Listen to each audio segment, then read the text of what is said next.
বা যে কোনো কার্যক্রম কিন্তু আমরা সাধারণত বাস্তবায়ন করি ফিল্ড পর্যায়ে অফিসারদের মাধ্যমে।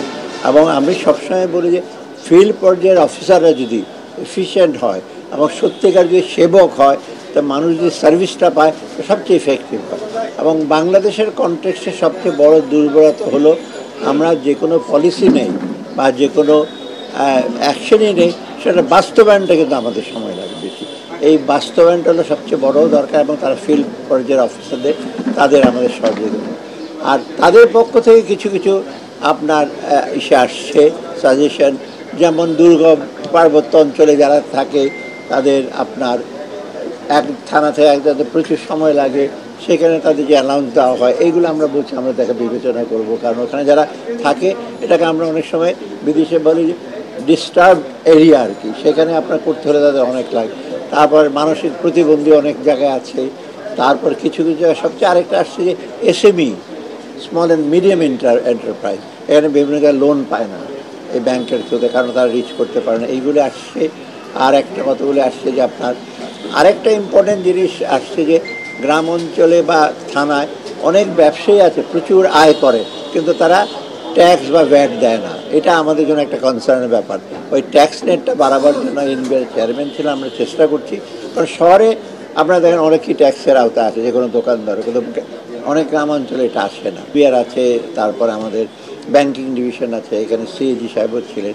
এগুলো সার্বিকভাবে আমরা বলেছি আমরা বিবেচনা করে দেখছি এবং কিছু কিছু অ্যাকশন নেওয়া হয়েছে। তবে ডেফিনেটলি নিশ্চয়ই আমাদের কিছু ইমপ্রুভ করার স্কোপ আছে এবং তাদের সাজেশনগুলো, যেটা আমরা বলি ইন্টারঅ্যাক্টিভ, তাদের সাজেশনগুলো অত্যন্ত গুরুত্বপূর্ণ।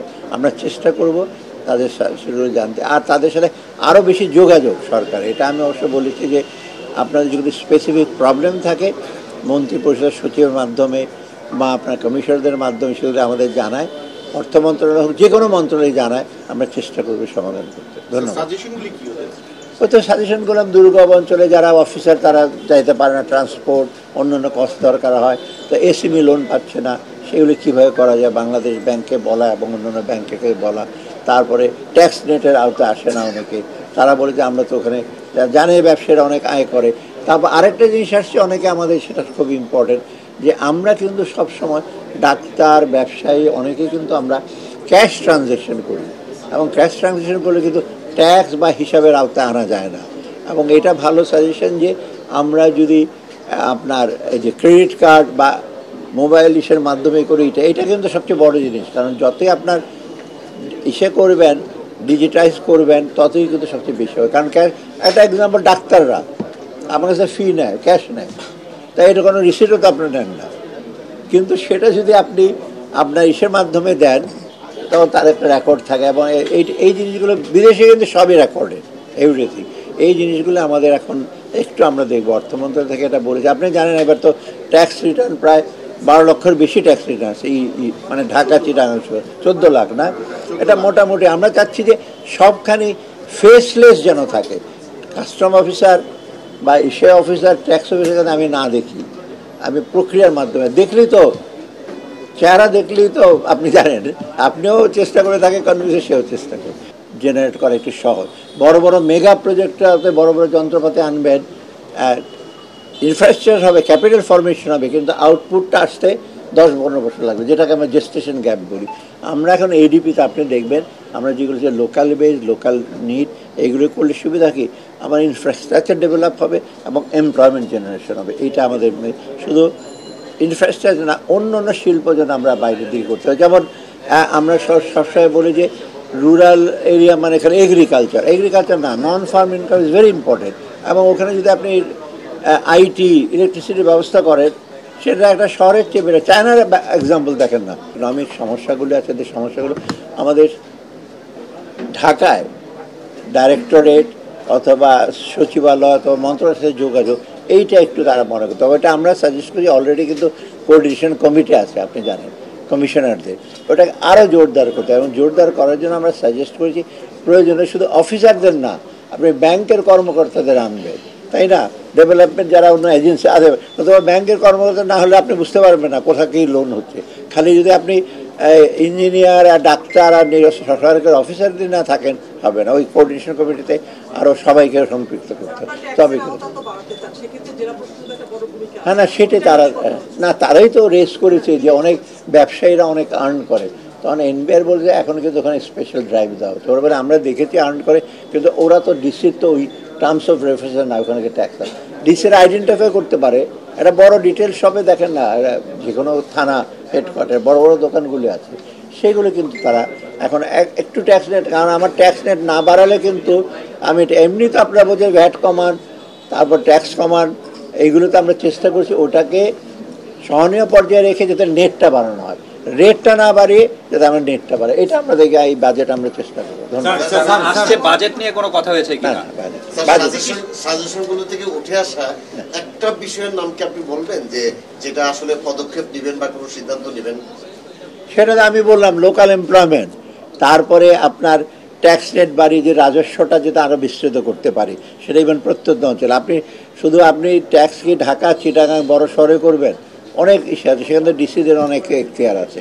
সেই মোট কথা ট্যাক্স এবিলিটি আমার রাজস্ব যদি আমি না বাড়াই, জোর করে রেট বাড়িয়ে না, মানে আপনার নেটটা বাড়ালে, আমি দেখলাম তো আপনার ট্যাক্স আমাদের ইন্ডাস্ট্রিয়াল ইউনিট আছে কয়েক লক্ষ, কালকে দেখলাম যে 50 লক্ষ 60 লক্ষ, ট্যাক্স দেয় মাত্র 5 লক্ষ লোক ভ্যাট রেজিস্ট্রেশন।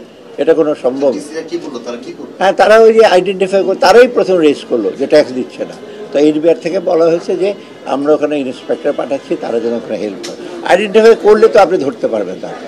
স্যার ওই যে চিকিৎসকদের যেটা বললেন যে ই করা আপনার রেকর্ড আনা, এই বিষয়টা কিভাবে কোনটা না সেটা এখন চিকিৎসকদের বলতে হবে। এখন ক্যাশ না নিয়ে একজন অ্যাসিস্ট্যান্ট বসে থাকে, আপনার কাছে টাকা নেয়, রিসিট দেয় না, ইনসিস্ট করা যে আপনারা রিসিট দেবেন। কারণ আমি একটা এক্সাম্পল দিই, আমি অনেক আগে কলকাতা গেছি, ওষুধের দোকানে গেছি নিউ মার্কেটের পাশে, আমি ওষুধ নিয়ে চলে আসবো, তো স্যার আপনি ক্যাশমেও নিয়ে যান। বলে কেন, আমার তো দরকার নেই। না, ক্যাশমেও যদি আপনি না নেন, কেউ যদি কমপ্লেন করে যে ট্যাক্স অফিসার, সে কিন্তু আমার প্রচুর জরিমানা করবে। বাংলাদেশে তো এটা হয় না, বড় ওরা দেয় না। এবার বড় বড় হোটেলে যান, আপনার ট্যাক্সে ভ্যাট দেন, আপনার দেয়, রিসিপ্টটা দেয়, অনেক সময় আপনি তো আনেন না। আপনাদের একটু কনসিয়াস দেবে, আমি যে টাকা নিয়েছো, ডাক্তারকে বলেন ভাই আপনি রিসিপ্ট দেন, পাকা রসিদ দেন, না হলে আমি তো কোনো ডাক্তারের কাছে দেখি না আপনার কোনো রসিদ আনেন। প্যাথোলজিক্যাল ল্যাবরেটরিতে গেলে একটা রিসিপ্ট দেয়, কিন্তু ডাক্তার হ্যাঁ একই। আমি সবার নাম বলতে তো অনেকের লাগে। স্যার আপনার এখন তো স্যার পলিটিক্স নেই, তো ডিসিরা গ্রামের মানুষ কেমন আছে আপনার কাছে কেমন, কি বলবো? শোনেন, ডিসিদের আমি কালকেও বলেছি, আপনার ছিলেন, মানে এখন ডিসিদের প্রশাসক না বলে আমরা বলতে সেবক। কারণ আসলে প্রশাসন তো আপনার একটা ইসের ব্যাপার, ভীতিকর ব্যাপার। সেবক, ডিসিরা হলো পাবলিক সার্ভেন্ট, সার্ভেন্ট তো বলা যাবে না, সেবক বলতে হবে। অতএব তারা যেন জনগণের কাছে একটা জিনিস দেখেন, লোকাল লেভেলের ডিসি, বা আমি তো এসডিও ছিলাম বহু আগে, তাই না, কত বছর আগে জানি, ওরা 30-40 যখন এসডিও, যখন একটা লোকের গ্রামের বাড়িতে, আমরা তো নাইট হল করতাম অনেক জায়গায়, রাত্রে পথে পিরোজপুর মতো জায়গায় যেখানে কোনো লাইট টাইট ছিল, ওখানে যখন যান আপনি, লোকেরা যখন কমপ্লেন করে এবং যখন আপনি শোনেন, অ্যাকশন দেয়, এর চেয়ে বড় কিছু স্যাটিসফ্যাকশন ডিসি এর চেয়ে হতে পারে না। আমি ডিসিদের কালকে বলি, আপনি যখন একটা লোকের কমপ্লেন শুনবেন এবং যদি কিছুটা অ্যাকশন নেন, তো ওই লোক কিন্তু আপনার কাছে চিরকৃতজ্ঞ থাকবে, আপনাকে মনেই রাখবে। এবং এই স্পিরিটটা কিন্তু অনেকে থাকে না, বলে আমি গেছি ঢাকা থেকে, পোস্টেড হয়েছি, চলে যাব। এই সেবকের জিনিসটা কিন্তু আমাদের না, মেনে না নিয়ে আমরা তো বলেছি আপনার সেবক হতে হবে। না না, প্রশাসক আমার এই সাথে অ্যাডমিনিস্ট্রেটিভ টার্ম হচ্ছে অ্যাডমিনিস্ট্রেশন, শাসন, কিন্তু ওই শাসন আর দেশ শাসন তো এক না। দেশ শাসন না, ওগুলো নিয়ে স্পেসিফিক করে, তবে এনারা যেটা বলছে মোটামুটি সংস্কারের ভেতরে আসবে।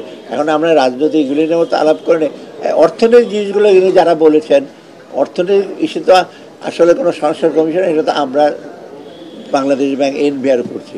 এইগুলো মোটামুটি একটা জিনিস, কিন্তু আপনার দৃশ্যত মনে হয় না অনেক কিছু যে হচ্ছে।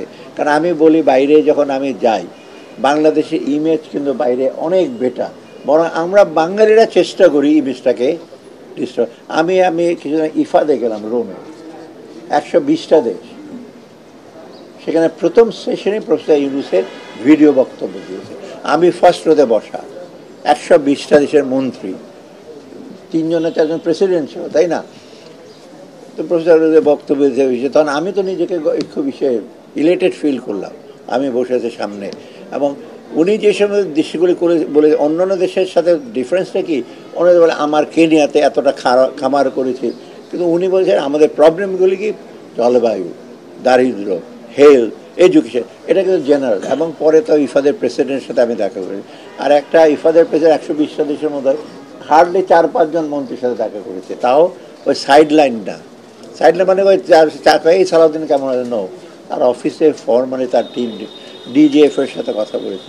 ওরা বাংলাদেশ সম্বন্ধে কিন্তু খুব কিন্তু আপনার নিজেই টের পাচ্ছেন আমরা যখন যাই।